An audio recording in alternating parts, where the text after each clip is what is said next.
All right. Good morning, guys. This is my second time recording this particular lecture, so I had a technical difficulty on the first one. I'm probably going to go a little faster here than I did that first time. I will go through chapter, what are we on? Chapter 13, content about the President of the United States, and then I will get into your Chapter 13 test here in a little bit. And so hang out with me for a little bit. This will be as brief as I can possibly make it, and then we will get to that material, all right? So let's get into the President of the United States. First thing I need to tell you is that the campaign for and the presidency of Donald J. Trump has been unlike any other part of American history. Matter of fact, everything that I used to teach prior to 2016, I taught very differently. I said, this is what always happens. This is what always happens. This is what always happens. And you can look and you can see it. It's like clockwork. This is what's going to happen. However, all of the predictions I made during his campaign and even thus far during his presidency have been almost altogether wrong, because everything about this man's presidency is unlike anything else I've ever seen in American history. So it's kind of a crazy occurrence, and you'll see that theme as we go through this particular chapter. That I say kind of basically things used to be this way, but in this particular case, well, it just doesn't work that way. So hang out with me here. Let's talk about the constitutional basis for the President of the United States. The office of president was created in Article 2 of the United States Constitution. You need to understand that our prior form of government was what was called the Articles of Confederation, and there was a president under the Articles of Confederation. And so technically speaking, there were 7 presidents of the United States before George Washington under those articles. The thing is all of those 7 presidents under the articles had no energy, had no power. And when I say energy, what I mean is that the president under the articles could not immediately respond to a crisis. So the number one thing our founders wanted in a president of the United States was energy, and that will be a test question for you.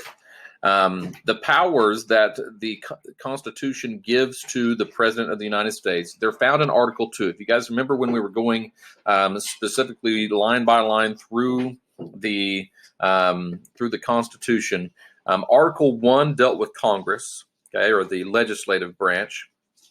Article 2 dealt with the executive branch, specifically the president. Article 3 deals with the judicial branch, and it kind of starts there with the Supreme Court. And then the last 3 articles, they're into more peripheral issues. So Article 2 here gives the powers of the President of the United States. There are expressed powers, and then there are inferred powers and things like that we talked about previously with Congress as well. The express powers are those things that the Constitution specifically gives to the president. That is also a test question. So under Article 2, number 1, the president is elected not by the people directly, but indirectly through what's called the Electoral College. The president has to get 270 out of those 538 Electoral College votes in order to win president of the United States. That number 538 comes from the addition of the numbers of representatives in the House of Representatives and the number of senators in the Senate. That's where you get that total number at. So if you fail to achieve a majority of Electoral College votes by any one of these candidates, that means that the House of Representatives is then going to be deciding who gets president of the United States. If the House of Representatives were to fail, it would then go to the Supreme Court, which is what happened in 2000, because there was not a clear winner in 2000 between Bush and Gore. It went to the House of Representatives. There was not a clear winner there. It then went to the Supreme Court, and in a Supreme Court case called Bush v. Gore, they decided who would be president. Obviously, you know that was George W. Bush. The constitutional basis. Let's get into a little bit of this. And once again, my computer is freezing up here a little bit. Oh, well, I'm going to have to roll through anyway. Term of office. President serves a 4-year term. Oh, my gosh. Okay, let's go here. Constitution requirements for holding office. You have to be 35 years old. The youngest president we've ever had was John F. Kennedy, who was 43. You must be a natural-born citizen. You have to be born a legal resident of the United States. The first president to actually have done so, and the reason for that, is Martin Van Buren. He's the first president of the United States because he was born in 1782, and we had already been established as a country at that point. So he's the first president we ever had that was born under the United States flag. You have to have been a resident of the United States for 14 years, and that may sound weird because you have to be born here and stuff like that. Well, you could have served as a diplomat, or your parents could have served as diplomats, and you're the children of diplomats and were born in another country. But if you're born the child of a diplomat, of an ambassador of some sort, you are still a legal resident of the United States from the day you're born. It could be the same way if you're an American citizen living abroad, but you have to have lived here for 14 years. You served for a 4-year term, and there was not originally a constitutional limitation on the number of terms that a president could serve. In my mind, the most important thing that George Washington ever did is that he served a 4-year term in office, was reelected to a second 4-year term in office, and then he went home to Mount Vernon at the end of that 8 years served as president of the United States. And the reason why that's such a powerful thing is that prior to George Washington deciding to go home after 8 years, every world leader before him had served until they died, or they served until there was a coup d'etat that overturned their government, or until there was a war that got rid of their presidency or something like that. Or normally it's a king or a monarch or something like that. George Washington went home. He intentionally went home and established that precedent. And it's a powerful, powerful thing. Matter of fact, every president after George Washington is going to have done the same thing. Even though it was not law, they all honored what he did, and they never served more than 2 terms in office. It doesn't change until Franklin Delano Roosevelt is elected not just to a 3rd term of president of the United States, but to a 4th term of president of the United States. And if you know your American history, you know that FDR served under very, very difficult, tumultuous times. Number one, he becomes president during the Great Depression, and he dies while in office at the very end of World War II. I mean, he steered us through 2 really huge crises. But after FDR dies during the presidency of Harry S. Truman, who was the vice president for FDR, it's at that point that Congress is going to sign the 22nd Amendment, which is going to officially limit the president to 2 terms in office. And so obviously the only president in American history to serve more than 2 terms is FDR. Before by precedent, after by legality. The 25th Amendment gives us what's called the presidential line of succession. The presidential line of succession is the law that says who will be president if the president dies or is incapacitated in some way. And what if the next guy, and what if the next guy, and what if the next guy. So basically, the 25th Amendment sets up a whole line of succession that goes really, really, really, really deep. Okay. And it's not just the 4 people you see on the screen here. Matter of fact, it goes for every cabinet member, every House of Representatives member, every senator, stuff like that. It's a huge, giant line of succession. To give you a hyperbolic example here, there was a movie, I don't know, probably 10 or more years ago, called State of the Union. The State of the Union address is the only time where the entire line of succession is in the same building under the same roof.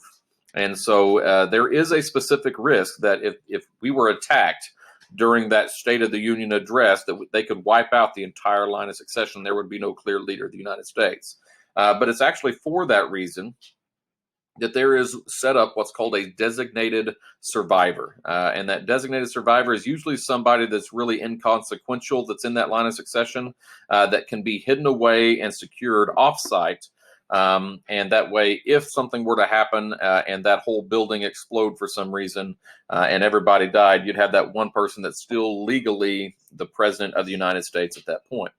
But yeah, it goes down, and you can kind of see here the president, the vice president, the speaker of the House, and then you have the president pro tempore of the Senate. Article 1, I told you a while ago, was about the powers of Congress, okay, the legislative branch. But there is one specific power that the president still has, even under Article 1, which is the power of veto. The veto can be used to, literally sign that you are going to veto a piece of legislation. You can also have a pocket veto. There are two kinds of pocket vetoes. One pocket veto happens if there are more than 10 days left in a congressional session, and you pocket veto that thing, it becomes law. And if there are less than 10 days left in a session of Congress, and you use the pocket veto, it is vetoed. It does not become law.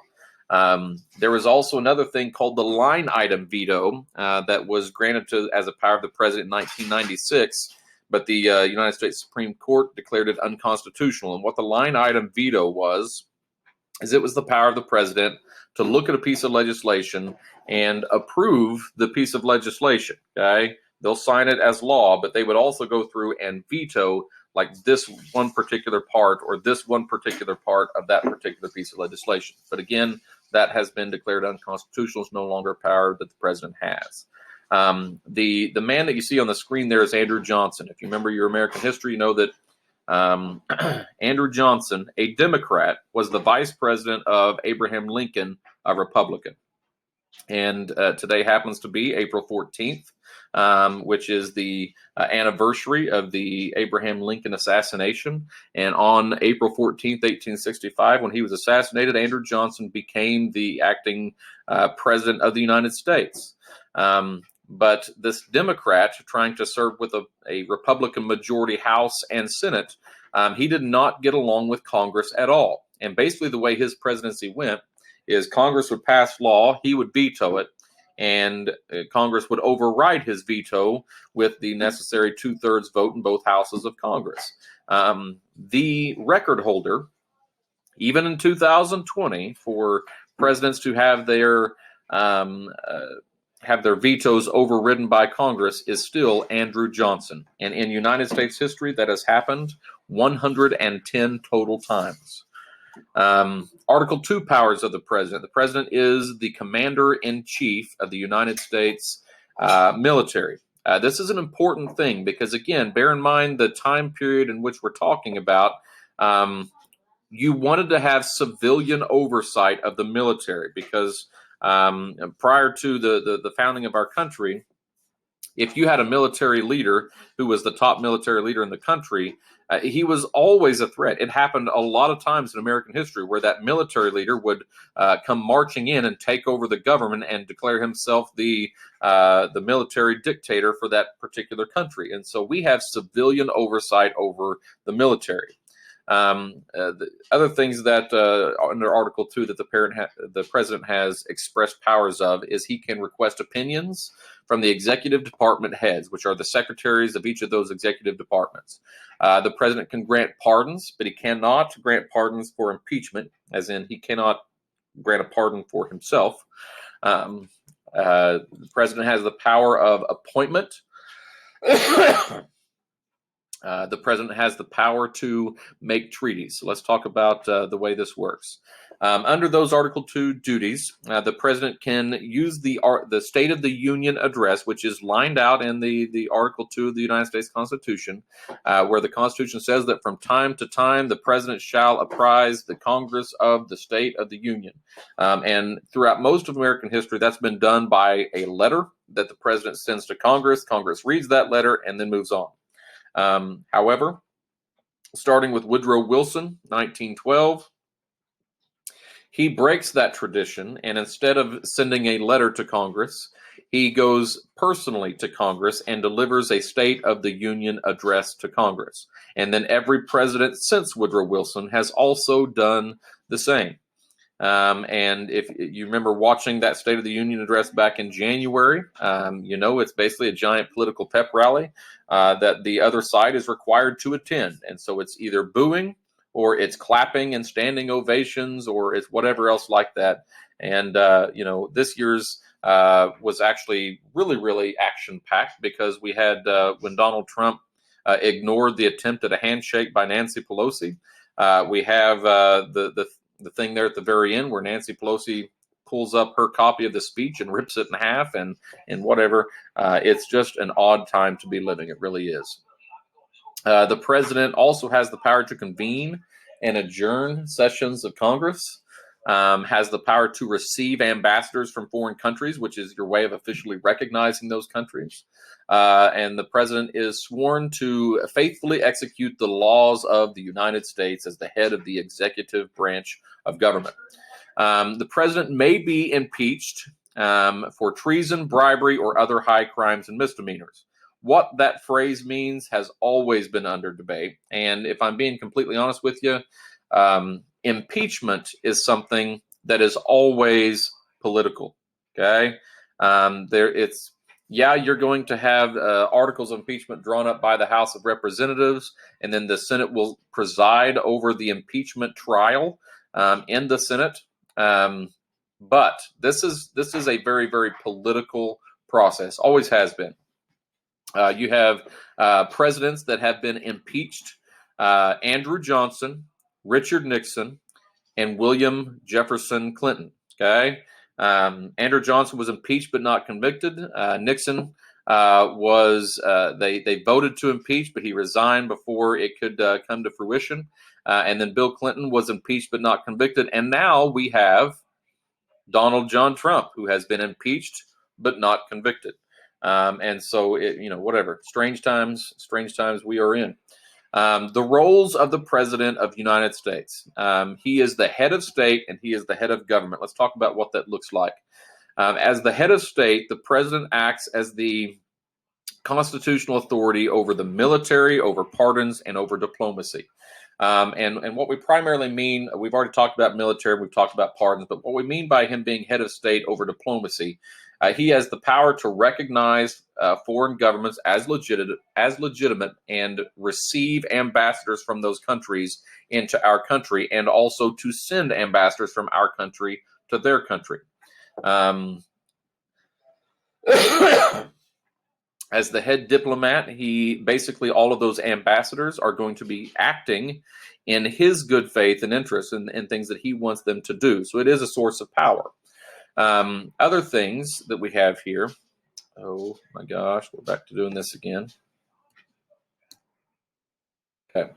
The president is the head of government.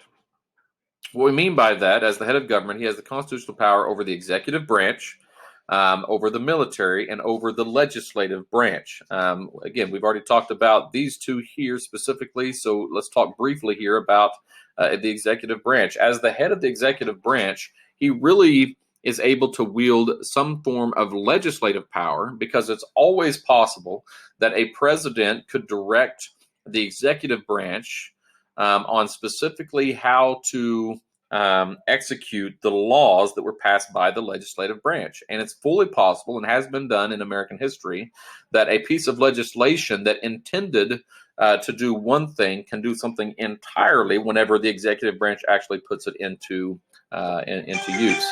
Last thing I would tell you here is that there are institutional resources of presidential power. Okay, let's talk about what that means.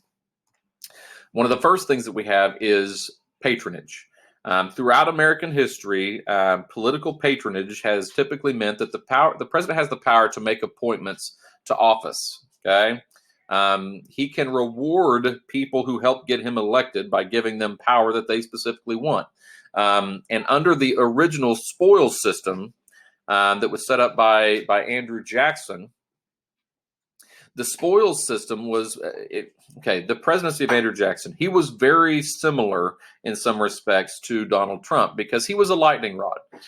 If you liked Andrew Jackson, you thought that he was the Messiah. And if you hated Andrew Jackson, you legitimately thought that he was Satan himself. Okay. And because there was so much of that going on, Andrew Jackson set up the spoils system to make sure that the people who were had authority and power in the government were people who were friendly to him and his policies. And so he could make those appointments. The spoils system started off that way and just grew more and more and more corrupt as time passed. It's not until the assassination of James Garfield that we finally bring an end to the spoils system. And who was James Garfield assassinated by? A disappointed office seeker, someone who thought they should have been given an office by Garfield and were not, a guy by the name of Charles Guiteau. So that after that, they're going to set up the merit system, which requires you, in order to hold any of those offices, you have to pass a competitive civil service exam. And so you see that as a source of power. Another source of power we have here is the cabinet. Those 14 cabinet departments, they carry out those legislative mandates from Congress. But since the president is the chief executive and he appoints those cabinet secretaries, he can direct them how exactly he wants that to be used.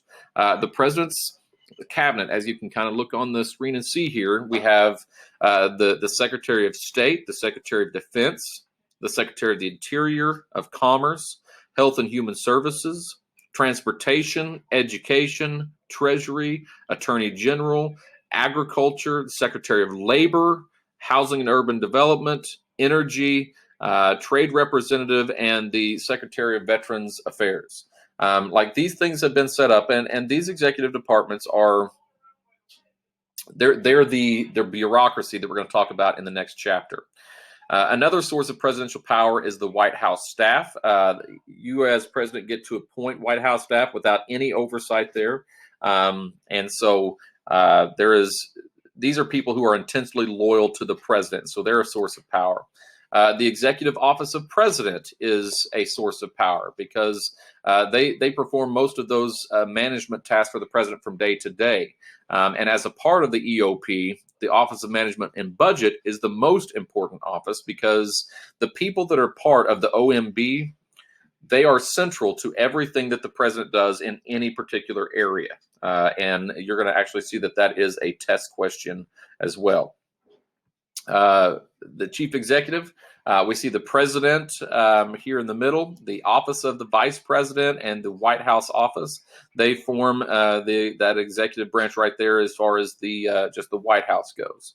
And then down from there, we have the OMB, the Trade Representative, National Security Council, the Council of Economic Advisors, and down from there, you see all these other parts that are a part of that. The vice president is a source of power for the president. His office exists to succeed the president in case of death, incapacity, resignation, or impeachment. That is the primary function. The second thing that the Constitution gives the vice president power to do, other than just to replace the president, is to preside over the Senate and vote in case of a tie. The vice president doesn't actually preside over the Senate. They have a president pro tempore that does that. But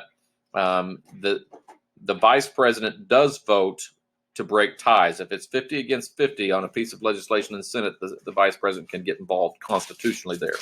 The non-constitutional most important function of vice president is he helps to balance the ticket. And what that means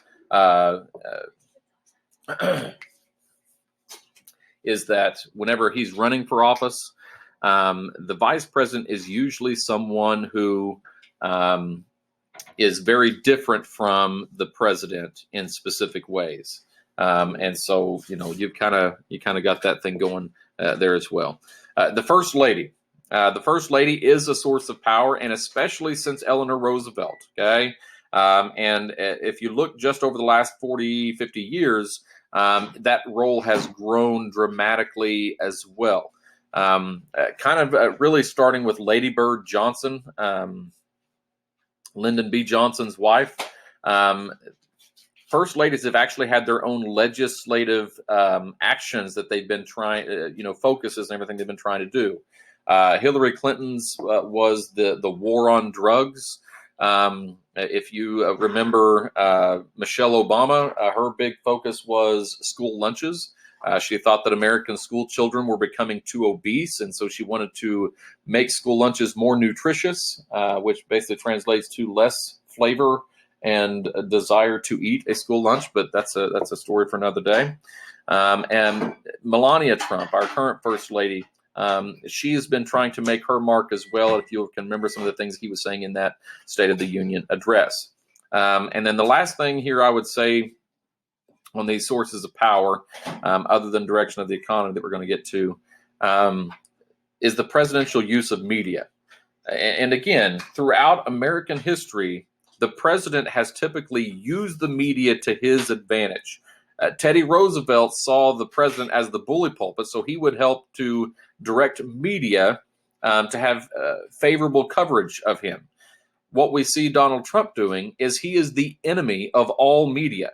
Okay, I literally just saw yesterday, the day before, I saw articles about, I saw a presidential tweet, a Donald John Trump tweet criticizing Fox News and specifically one of their anchors over there. Okay, this president literally criticizes the media nonstop. He calls them all collectively fake news. And so in this country, we really do not trust the media now to a degree never before seen. All right. Typically, presidents use the media. Trump intentionally has isolated the media. Public opinion. All right. So here we go. Here we go over the last little portion here. I'm going to tell you. Here's what typically happens. Okay. What typically happens, as you can see, and I'm going to isolate FDR and Eisenhower and Bill Clinton as really rare things in American history. Okay, in almost all cases in American history, we see a president come in with a lot of popularity, and by the time that president leaves, is a lot less popular. Okay, again, we see the same thing here with Kennedy, who by the time he left office, by the time he was assassinated, was not very popular. He's a lot more popular after he's assassinated than he ever was whenever he was in office. Lyndon Johnson comes in really popular and leaves extremely unpopular. Nixon comes in really popular. By the time he leaves, because of his resignation and the Watergate scandal, obviously not very popular. Ford, even to some extent. Carter, Reagan, Reagan was still reasonably popular. You kind of see that thing going on there. And then Bush, who comes in here, the height of the Persian Gulf War, and then his mistakes towards the end of his reign in office, he was not very popular either. Clinton comes in about this popular and really only, even though, right here, at the height of his popularity is about the time that he admitted to having a sexual affair with a White House intern. And even then doesn't decrease very much from that point thereon. There's a big reason for why we see this trend, okay? And the reason for this is what's called the economy, all right? When the economy is going well, presidents are popular. When the economy is not going well, presidents are not popular. So you can kind of look here and watch Carter. His popularity, when the economy started tanking, he got really unpopular. Reagan was popular as long as the economy was going well. Bush, as long as the economy was going well. Clinton was always popular because during Clinton's administration, the economy was always good. And that has everything to do with it. All right. Now, if I can, I want to get back over here and I want to look at your test real quick. Let's get into this. First question. How about I just do it this way? Preview. That might work better. Which of the following attributes do the framers intend for the office of the president to possess? The framers intended energy. That's the first thing I told you.